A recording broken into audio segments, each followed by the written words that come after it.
Hola, yo soy Amarie, bienvenido una vez más a Libro hasta el amanecer.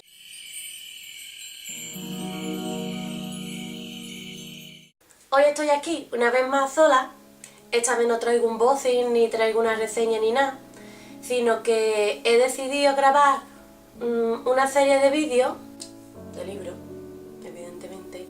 No sé el tiempo que voy a tener para grabar, pues previniendo, he dicho, bueno, ahora que tengo tiempo, ¿por qué no grabo unos cuantos vídeos y los dejo ahí guardados para que vayan saliendo cuando haga falta? Y pensando, he dicho, ¿y de qué hago yo vídeos de libros? Pues enseñaros un poquillo los libros que tengo, los géneros que más me gustan y compartirlo un poco con vosotros, porque no es lo que se ve diariamente en el canal, porque en el canal subimos lo que vamos leyendo, lo que vamos reseñando, lo que vamos de actualidad, pero en verdad nunca hablamos de lo que tenemos en casa, de lo que tenemos guardado y de lo que nos gusta desde toda la vida. En este primer vídeo os quiero hablar un poco de los libros, de los cuentos, de los relatos, de las cosas de terror. Porque el terror es uno de mis géneros favoritos y la verdad es que pocas veces lo enseño y pocas veces lo enseño. Y de mi estantería he escogido el gran libro de los cuentos de miedo y de terror. Me lo saco del mangote. El gran libro de los cuentos de miedo y de misterio. Miedo y misterio. Y qué portada más preciosa. Este libro es un recopilatorio de cuentos, de relatos, de leyendas, de cosas de terror, de no solamente modernos, sino también antiguos, no solamente de España, sino también del extranjero, de todos los lugares, de todas las épocas y de todo. Tiene autores famosos, tiene autores desconocidos, incluso anónimos, en plan leyenda popular. ¿Quién lo ha escrito? Que he elegido este libro, que me lo regalaron por mi cumpleaños, este 2015, y lo he visto muy completo. ¿Por qué no lo recomendamos? Poquito. Porque no es un libro que tú digas, lectura de este mes. Me he leído este libro, trata de no sé qué, trata de no sé cuánto. No. Este libro es para leerlo poco a poco. Cuando me apetece leer algo de terror, me leo un relato. Cuando digo, voy a curiosear a ver de qué habla. Y entonces me he estado leyendo relatos y cosas salteado de marisco. No voy en un orden, ni este libro me lo tengo que leer este mes. No. Cuando surge, cuando me apetece, me leo un relato, me leo un cuento, me leo una historia, veo las ilustraciones que trae, pero no llevo un orden, ni me he impuesto a leérmelo en tanto tiempo, nada. Cuando surge me lo leo y punto, porque es un libro para disfrutar poco a poco. Voy a enseñar la edición, os voy a enseñar los títulos de los relatos y los autores que vienen, y luego, si es eso, voy a escoger un relato de los más cortitos y os voy a leer y lo voy a compartir con vosotros. Empecemos. Es tapadura con sobrecubierta. Por dentro es negro, con las letras doradas. La sobrecubierta es la que tiene la portada esta bonita roja, por detrás es rojo, la solapa roja. Por dentro empieza así, rojo total, rojo sangre. Luego tiene este simbolito, que ese simbolito se va repitiendo durante todo el libro. Sumario, un prólogo. La primera frase del prólogo. La emoción más antigua y más intensa de la humanidad es el miedo. H.P. Lovecraft. Y ahora la mujer, la señora que ha recopilado los relatos, supongo, porque pone Carmen Tries, ha escrito unas palabras al principio del libro, en el prólogo, donde nos habla un poquito de lo que es el miedo y de dónde viene y por qué y todas esas cosas. Y lo voy a compartir con vosotros porque me ha parecido muy interesante. Desde siempre, y en todas las culturas, los cuentos de miedo se han erigido en un medio idóneo para exorcizar terrores reales. A través de las fábulas, de las leyendas que se transmitían de padres a hijos, los antiguos intentaban hallar respuestas a los misterios de la naturaleza, a la maldad humana o a fenómenos que escapaban de su comprensión. Sobre todo a la muerte, el principal terror que anida en el corazón de los hombres. El relato de miedo nació así, como una necesidad íntima y cultural de los pueblos primitivos. En cuanto a la costumbre de reunirse para explicar esas historias ancestrales, tenían mucho de acto social, reuniones que fortalecían el sentimiento de comunidad, de grupo, el calor de la hoguera, las experiencias y temores que compartían los amigos y familiares parecían desvanecerse entre las llamas. Y ahora nos dice: encontraréis aquí cuentos procedentes del folclore africano, y las lejanas estepas rusas o el exótico oriente. De civilizaciones del Nuevo Mundo también hallaréis, por supuesto, una nutrida y cuidadosa selección de narraciones góticas, colmada de pasiones desbocadas y de detalles tenebrosos, y de joyas del romanticismo español. ¿Vale? ¿Vale?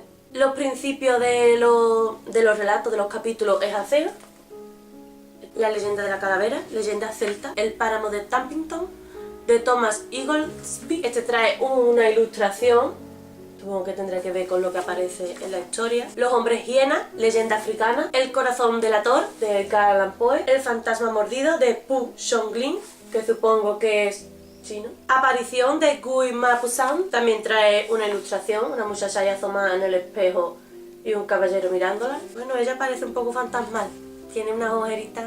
El espejo maldito, leyenda contemporánea. Mujima, de Yakumo Koizumi. Me encantan las historias japonesas. Una vez intentamos hacer un corto de terror, mis amigos y yo, lo que pasa es que no pudimos concluir la grabación y al final, cuando pudimos retomarlo, ya no teníamos el escenario, ni vestuario, ni muchas cosas y lo tuvimos que abandonar. Pero lo que sí pudimos grabar, por lo menos para verlo entre nosotros y para disfrutarlo de vez en cuando. Si queréis echar un ojito, os lo dejaré en like. La madre muerta.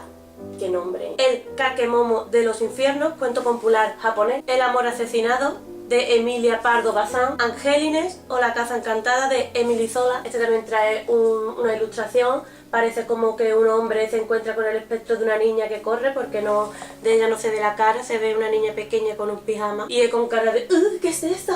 El hijo del diablo, leyenda mexicana. El monte de las ánimas, de Gustavo Adolfo Bécquer. Deja a los muertos en paz, de Ernst Rauppach, o como se pronuncie. Este relato también tiene una ilustración, es la vampira esta o la fantasma sangrienta que aparece en la portada del libro. Los intrusos, de Saki, la Santa Compaña, que es una leyenda tradicional española. Vera, de Auguste Villiers, de Lisle Adam. En el jardín del dragón, de Robert W. Chambers. La esposa de Ali, cuento popular de Oriente Medio. Este me suena a Soy Ali, príncipe Ali, Ali Abagua. El castillo del espectro, de Eugenio Ochoa, trae también una ilustración y se ve como un señor se está asomando, porque yo creo que siempre es el mismo señor porque tiene la misma cara.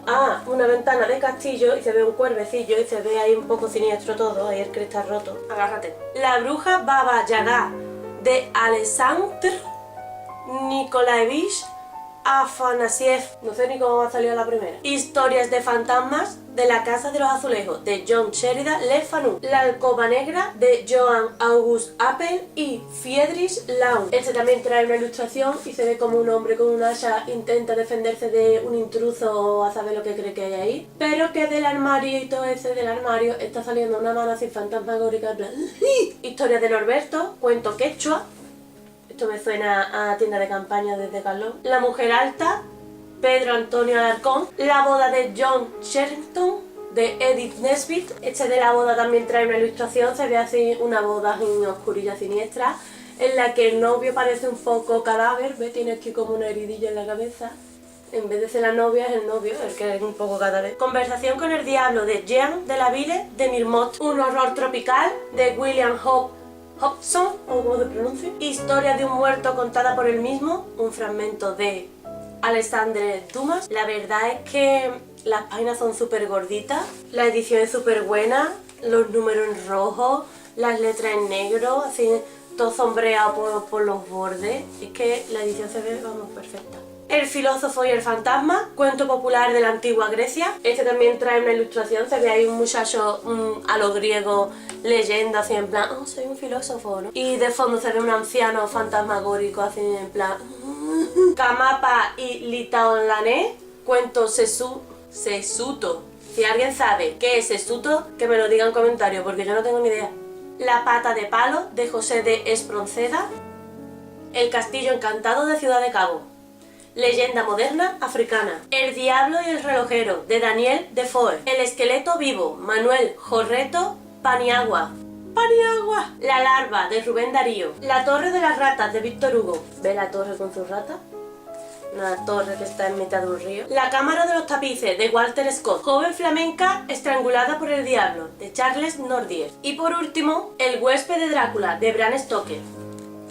No sé si es un fragmento del libro de Drácula de Bram Stoker de toda la vida, o si es un relato aparte, o no lo sé, la verdad no lo he leído todavía, es el último del libro, pero yo creo que es de los que más me atrae, también de los más larguitos. Y trae una ilustración en la que se ve una especie de vampira así siniestra y este señor como diciendo yo me voy de aquí, o maíta de mi alma. Lo leeré pronto. Y esos son todos los relatos que aparecen en el libro. Ahora voy a aprovechar y os voy a leer el de la Santa Compaña, porque estamos aquí en España. En el noroeste de España, sobre todo en Galicia, no es extraño encontrar restos de invocaciones y conjuros con los que los habitantes de las aldeas solitarias se protegen de las meigas, como llaman a las brujas que pactan con el diablo. O de la Santa Compaña, una comitiva de almas en pena que visten largas túnicas con capucha y que deambulan a medianoche en una tétrica procesión para anunciar una muerte inminente. Hay personas que creen en los fantasmas y extraños conjuros que los ahuyentan, y hay otras que niegan la existencia de aquello que no puede explicarse con ayuda de la razón. El doctor Pereira, un médico rural que vivía en una de esas aldeas aisladas en la que todavía se cree en las meigas, estaba seguro de que ningún espíritu maligno vagaba por los bosques cercanos a su casa, hasta que un día, a medianoche, tuvo un horrible encuentro para que su ciencia no podía hallar una explicación. Desde hacía algunos días, el doctor Pereira se sentía indispuesto, pero su compromiso como médico lo obligaba a seguir atendiendo a sus pacientes, que acudían a su consulta procedentes de todos los pueblos y aldeas de la comarca, convencido de que solo él podía sanarlos de los males que le afligía su cuerpo y también sus almas. No era extraño que en esa tierra de supersticiones la gente recurriera a antiguos conjuros y a pócimas mágicas para liberarse de las garras del infortunio o de la enfermedad, pero el doctor Pereira despertaba en esas mismas gentes la confianza de una amiga, que era como se conocía a las brujas de la región o de un sacerdote. En el caso de que algún aldeano no pudiera levantarse del lecho para visitar a Pereira, era el médico el que se desplazaba hasta su casa, aunque hacerlo le supusiera una larga caminata a través de bosques húmedos, enfangados, siempre solitarios, en los que a veces hallaba el rastro de alguna extraña ceremonia. Pero su obligación era cuidar al enfermo, y el doctor Pereira se armaba de valor para atravesar bosques y montes, sin prestar atención a las extrañas sensaciones que algunas veces lo acompañaban en sus trayectos. Esa tarde en la que el doctor se encontraba algo débil, lo avisaron de una aldea apartada para atender a una mujer que temblaba de una fiebre que ningún remedio lograba mitigar. El cuidado de la enferma lo ocupó apenas una hora, pero la distancia que separaba a la aldea de su casa era tan grande que entre que fue, la atendió e inició el camino de regreso, cayó la noche. No era prudente coger el camino de vuelta tan tarde, pero el doctor se sentía más y más indispuesto y no quería que la dolencia que le aquejaba lo encontrara allí. Tan lejos de su consulta, se empeoraba. Los aldeanos le dieron un farolillo que le permitiera ver en los tramos de camino donde la fronda fuera más espesa. El resto del trayecto, la luz de la luna bastaría para impedirle tropezar o caer en el hoyo de un trampero. Estaba ya cerca del lugar de destino y ningún ruido lo había alterado. Su única inquietud era interior, procedía de su propio cuerpo cada vez más doliente. Pero de repente una visión horrible le hizo olvidar su propio dolor, deslizándose delante de él, casi flotando como las hojarascas húmedas. Vio a 8 monjes encapuchados, precedidos por un hombre pálido como un fantasma que portaba una gran cruz de madera. El médico se quedó inmóvil, se llevó la mano al corazón, quizá para impedir que sus latidos llegaran a oídos de la tétrica procesión, pero en el momento en el que se detuvo también lo hicieron los encapuchados. Un fuerte olor a cera quemada y a carne descompuesta se extendió por aquella parte del bosque, y Pereira, con la mano apretada contra su pecho, se mareó cuando creía que iba a desmayarse por el asco y la impresión. La comitiva prosiguió su camino y se alejó del asustado doctor, dejando tras de sí un hedor a muerte que el frío aire de la noche tardó en disipar. Pereira inspiró profundamente, pero su corazón no recobró su ritmo normal.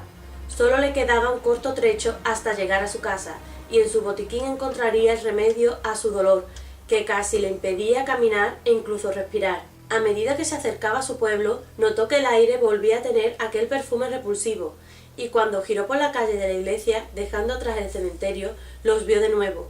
Los monjes encapuchados, que llevaban la muerte a cuesta, lo esperaban junto a la puerta de su casa. El corazón de Pereira no pudo resistir más a aquella nueva visión. una premonición de algo terrible e inevitable, y allí mismo dejó de latir. En cuanto el médico cayó al suelo, fulminado por un ataque cardíaco, la procesión de los fantasmas se esfumó. Al alba, los labriegos, que salían de sus casas para iniciar su trabajo en el campo, encontraron al médico tendido en la calle, con una expresión de horror dibujada en el rostro. Pese a su ignorancia, que no les permitía leer ni escribir porque nunca habían pisado una escuela, y a los esfuerzos de los párragos o del mismo Pereira por desviarlo del camino de la superstición, los labriegos supieron al instante lo que le había sucedido a aquel buen hombre, al que todos querían y admiraban.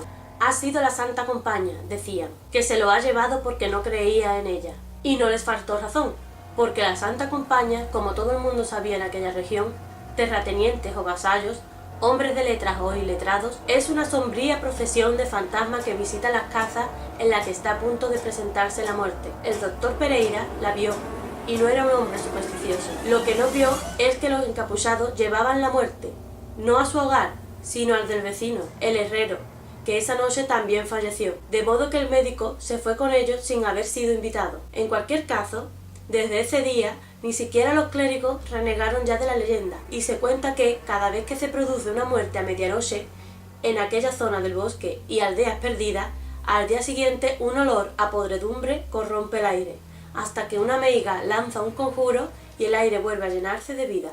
Fin. ¿Qué os ha parecido el relato de la Santa Compaña? ¿Conocíais la historia? ¿No la conocíais? Si os ha gustado la leyenda, dadle a like. Si os ha gustado este libro, yo lo recomiendo mucho. Por si no os lo he dicho, es de Notebox. Y si os gusta, pues yo os animo a que lo consigáis. Esta ha sido mi entrada.